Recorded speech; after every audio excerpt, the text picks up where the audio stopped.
మిత్రులందరికీ స్వాగతం. స్టోరీ హబ్లో ఇవాళ మనం వినబోయే కథ కాగితం పువ్వు కథా కుసుమం నుంచి సూర్యప్రసాదరావు గారు రచించిన దిద్దబెట్టు కథను వినేద్దామండి. ఆ రోజు సెప్టెంబర్ 8వ తేదీ, అంతర్జాతీయ అక్షరాస్యత దినోత్సవం. అక్షరాల ఆవశ్యకతను మానవాళికి చెప్పే రోజు. అక్షరాలు దిద్దుతూ ఉంటే జీవితాలు ఎలా తీర్చిదిద్దబడతాయో వివరించే రోజు. ఆ రోజు అందంగా అలంకరింపబడిన వేదికను కనుల విందుగా అనసూయ చూసుకుంటోంది.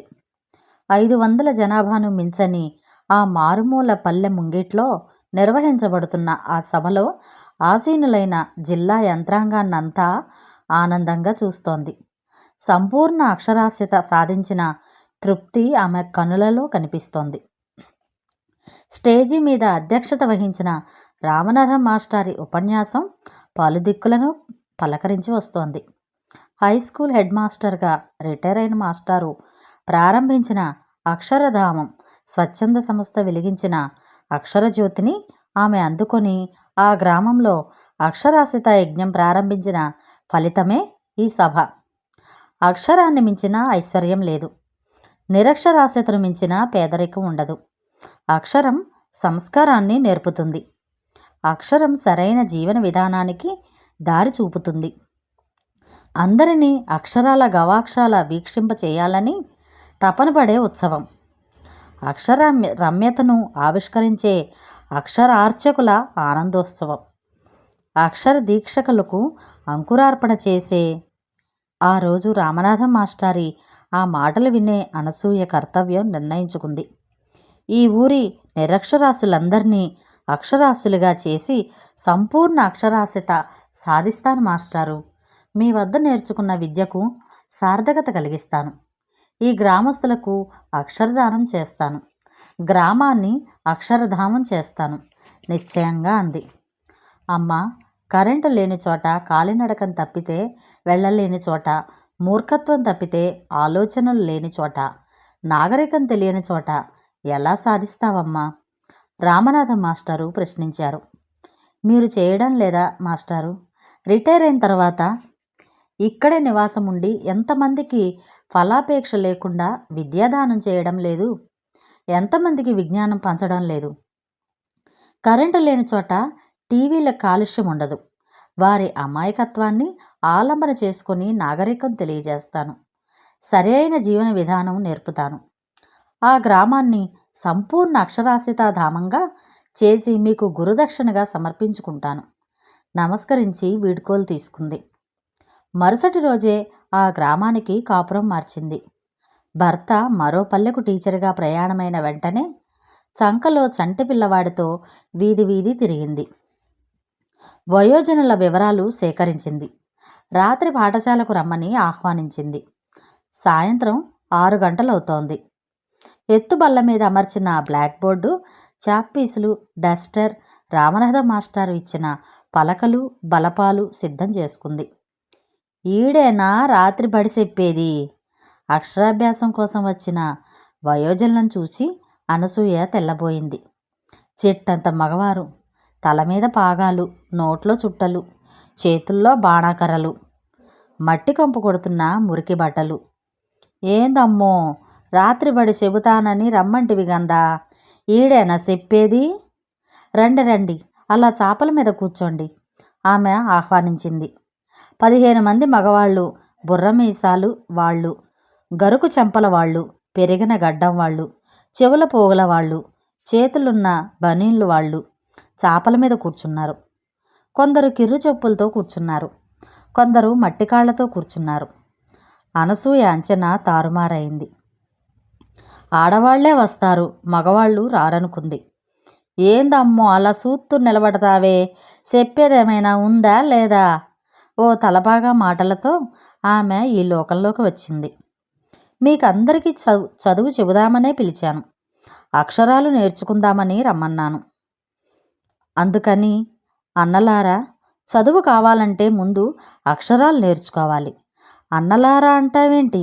ఎంచక్క మా ఆడోళ్ళు పిలుస్తుంటారు బావో అనో మావో అని. అందరినీ అలాగే పిలు అన్న. అంటే ఊరుకో, ఓ చుట్టున్న నోరు నోరు అంది. ఆదిలోనే హంసపాదు పడేసరికి అనసూయ అవాక్కైపోయింది. అంతలోనే తేరుకొని అంది, అలాగే, ముందు అందరికీ అక్షరాలు నేర్పిస్తాను. బోర్డు మీద చాక్పీస్తో ఆ వ్రాసింది. అక్షరాన్ని ఎలా మొదలుపెట్టాలో ఎలా ముగించాలో చూపించింది. అందరినీ పలకల మీద వ్రాయమంది. ఏందమ్మో, నాకు అసలు రావడమే లేదు, నువ్వే దిద్దబెట్టు. ఓ బాణాకర్ర పలక బలపం పట్టుకొని ఆమె ముందుకు వచ్చేసింది. అంతే, పొలోమంటూ అందరూ ఆమెను చుట్టేశారు. నాకు దిద్దబెట్టమంటూ.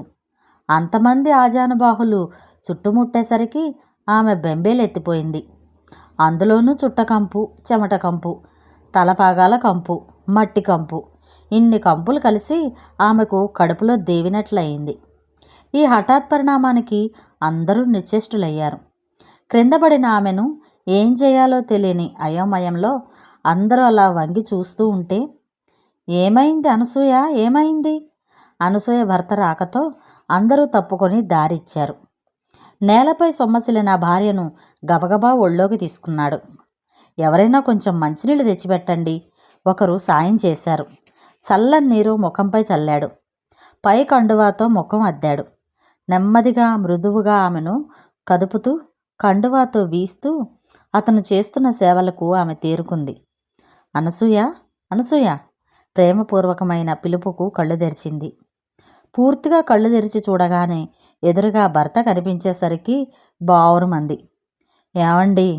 భర్త గుండెల్లో తలదాచుకుంది. భర్త వాతావరణాన్ని, పరిసరాలను పరిశీలించాడు. బ్లాక్ బోర్డు, చాక్పీసులు, పలకా బలపాలు, చాపలు. అర్థమైపోయింది. ఏమైంది అనసూయ? అనునయంగా అడిగాడు. ఏమండి, వాళ్ళు చుట్టుముట్టేసరికి వెక్కి వెక్కి ఏడుస్తూ చుట్టూ చూసింది. బాణాకర్రలు, తలపాగాలు, నోట్లో చుట్టలు ఎప్పుడో మెల్లగా జారుకున్నాయి. లే అనసూయ, చల్లని నీటితో ముఖం గడుక్కో. చూడు, ఎంతసేపటి నుండి బాబు పాల కోసం ఇలా గుక్కపెట్టి ఏడుస్తున్నాడో. మరుక్షణంలో ఆమె డైవర్ట్ అయిపోయింది. అంతే, ఊయలలో నిద్రపోతున్న బాబు దగ్గరకు పరిగెత్తింది. వాడిని చూసి తేలిగ్గా నిట్టూర్చి తడికలే గోడలుగా గల బాత్రూంలోకి ప్రవేశించింది. 10 నిమిషాల తర్వాత తేట ముఖంతో కాఫీ పట్టుకొచ్చిన భార్యతో అన్నాడు. అనసూయ, వయోజనులకు అక్షరాలు నేర్పించాలని రమ్మన్నావు, అవునా? అవునండి, ఆమె తల ఊపింది. అతను కాఫీ త్రాగుతూ, కేవలం ఆడవాళ్లే వస్తారనుకున్నావు, కానీ అందుకు విరుద్ధంగా జరిగింది. వచ్చింది మగవాళ్ళు, చెట్టంత మగవాళ్ళు, నోట్లో చుట్టలు, మురికి దుస్తులు, రాత్రిబడి కోసం వచ్చారు, అవును కదూ? తాను కూడా కాఫీ త్రాగుతూ అనసూయ తల ఊపింది. వాళ్లను కూర్చోబెట్టావు, పలకలు బలపాలు ఇచ్చావు, అక్షరాలు బ్లాక్ బోర్డు మీద వ్రాసి చూసి వ్రాయమన్నావు. వాళ్ళు నిన్ను దిద్దించమన్నారు. నీ చుట్టూ మూగి అక్షరాలు దిద్దబెట్టించుకుందామనుకున్నారు, అవునా? అంతా జరిగింది జరిగినట్లు చెబుతున్నారు అన్నట్లు మీరెప్పుడొచ్చారు? నువ్వు స్పృహ తప్పి పడిపోయినప్పుడు. వాళ్ళ చుట్టూ మూగి ఏం చేయాలా చూస్తూ ఉంటే అప్పుడు వచ్చాను, భర్త సమాధానం చెప్పాడు. అవునండి, వాళ్ళు మూగిన తర్వాత ఆ చుట్ట కంపుకు, చెమట కంపుకు కడుపులో దేవినట్లయింది. అంతే, కళ్ళు తిరిగాయి. అనసూయ సంఘటన వివరించింది. అంతేకాదు, కళ్ళు తిరిగిన సంఘటన ఇంకొకటి జరిగి ఉంటుంది.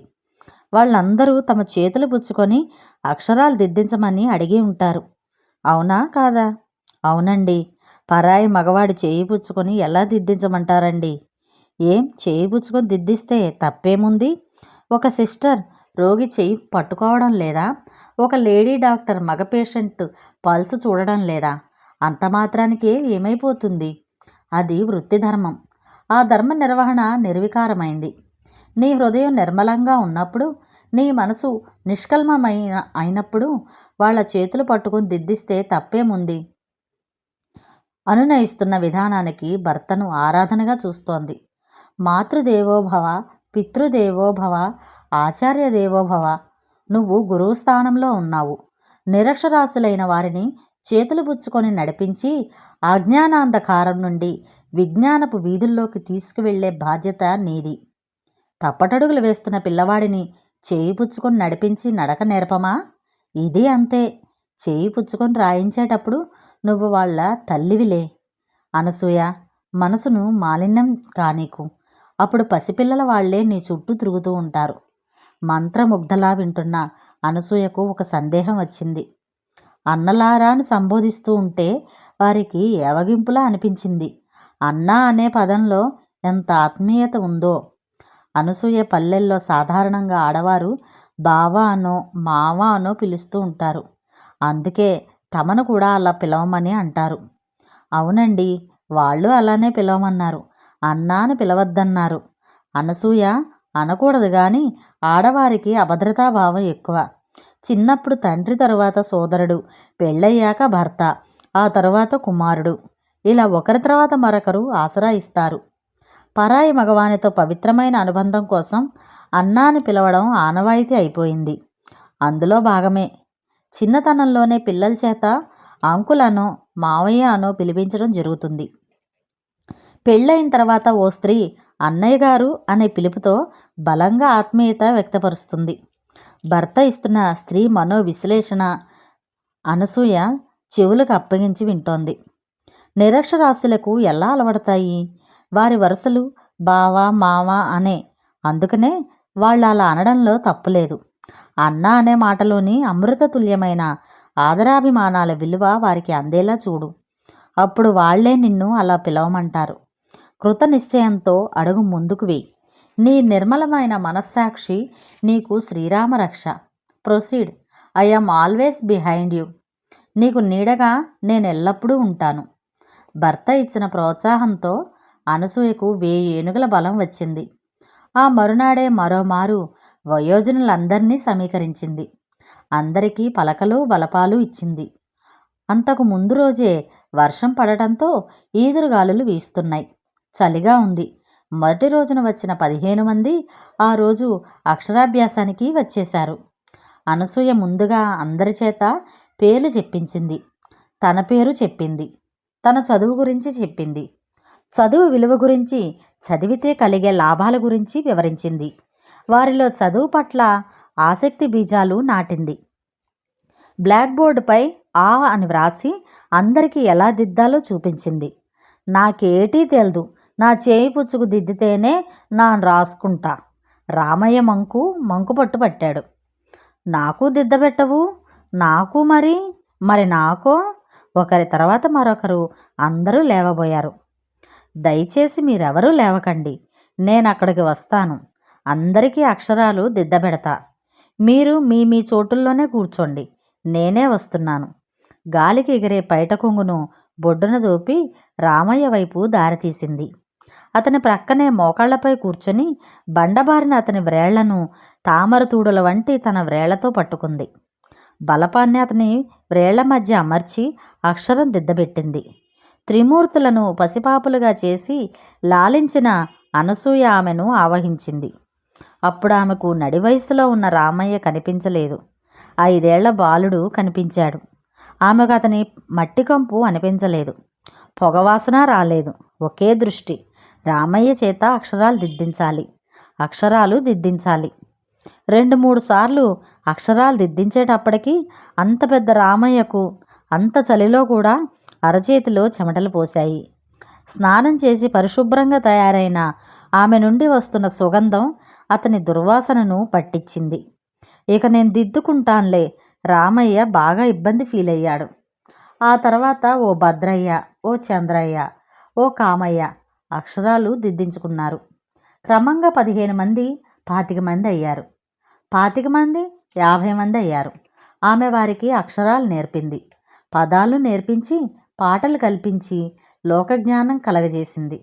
చిన్న చిన్న లెక్కలు చేయించింది. తెలిసిన విషయాలన్నీ అర్థమయ్యేలా వివరించింది. ఆమె వారికి తలలో నాలుకయ్యింది. వారి జీవన సరళి మార్పుల పునాది అయింది. మన వయోజనులు సాధించిన విజయాలకు అధికారులు ఎలా స్పందించారో, ఎంత స్వల్ప కాల వ్యవధిలో ఎటువంటి సౌకర్యాలు కలిగించారో అధికారులు వివరిస్తారు. రామనాథం మాస్టారి మాటలతో అనసూయ ఇహంలోకి వచ్చేసింది. 350 మంది ఓటర్లున్న ఈ గ్రామం నుండి అంతమంది సంతకాలతో అందిన మెమోరాండం. సంపూర్ణ అక్షరాస్యతను స్పష్టం చేసింది. క్షణం కూడా ఆలస్యం చేయకుండా పై అధికారులకు సౌకర్యాలు సమకూర్చమనే వినతిని అందజేశాం. విద్యాశాఖాధికారి వివరణ ఇచ్చారు. పాలనాధికారి ఆ విషయం ధృవీకరించారు. టెలికాన్ఫరెన్స్లో రాష్ట్ర ప్రభుత్వానికి మీరు సాధించిన సంపూర్ణ అక్షరాస్యత ప్రగతి వివరించాం. సరైన రోడ్డు లేదని, కరెంటు లేదని, ప్రాథమిక సౌకర్యాలు కూడా లేని గ్రామమని విన్నవించాం. వెంటనే ప్రభుత్వం స్పందించింది. నిధులు మంజూరు చేసింది. ఎమర్జెన్సీ పద్ధతిలో పనులు నిర్వహించాలని వివిధ శాఖలను ఆదేశించింది. పనులలో అక్రమాలు జరగకుండా కార్యక్రమాల పర్యవేక్షణకు పోలీసు శాఖను ఆదేశించింది. నిధులు దుర్వినియోగం కాకుండా సకాలంలో పనులు పూర్తి చేయగలిగామని ఈ ఉత్సవ నిర్వహణలో భాగం పంచుకుంటున్నందుకు ఆనందంగా ఉందన్నారు. పోలీసు శాఖ అధికారి తృప్తి ప్రకటించారు. ప్రభుత్వం చేయూత కోసం ఎదురుచూడక ఇటువంటి స్వచ్ఛంద సంస్థలు మరిన్ని ఆవిర్భవిస్తే అనేక సామాజిక రుగ్మతలు మాయమవుతాయి. మనం కలలుగనే స్వర్ణాంధ్రప్రదేశ్ సిద్ధిస్తుంది. అందుకు రామనాథం మాస్టార్ని అభినందించాలి. ప్రజాప్రతినిధులు తమ వాణి వినిపించారు. వెంటనే రామనాథం మాస్టారు మైకందుకున్నారు. ఇంతటి మహాయజ్ఞాని ప్రేరణ నేనైతే కర్త కర్మ క్రియ అన్నీ అనసూయే. ఆమె ఓ అధునాతన ఆత్మవిశ్వాసం గల యువతి. సంపూర్ణ అక్షరాస్యత గురుదక్షిణగా ఇస్తానన్న మాట నిలబెట్టుకుంది. ఈ సత్కారానికి ఆమె అర్హురాలు. అమ్మ అనసూయ. నెమ్మదిగా అనసూయ స్టేజి ఎక్కి వేదికకు శిరస్సు వంచి నమస్కరించింది. సభకు నమస్కారం.